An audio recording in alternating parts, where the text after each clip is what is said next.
Ito masasaksayan natin ng kay gitas na bagay. Meron po akong creature na nakita. Medyo true siya. Para siya mas malaki pa sa anaconda. At kailangan po natin mag-maingat bago natin daan itong creature na to. Dahan-dahan po tayo pupunta.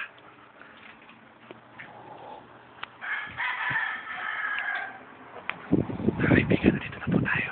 Kung saan po natutulog ang isang anaconda. Napakalaki po.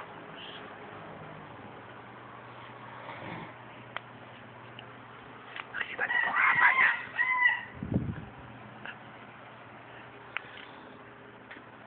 Ayan po.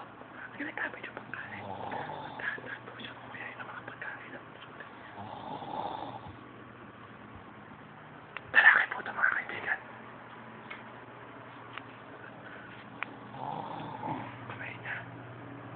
Tulad na parang mag-isip na lalaki talaga.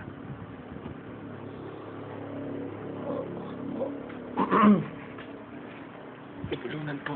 Siguro pag nakain siya masama.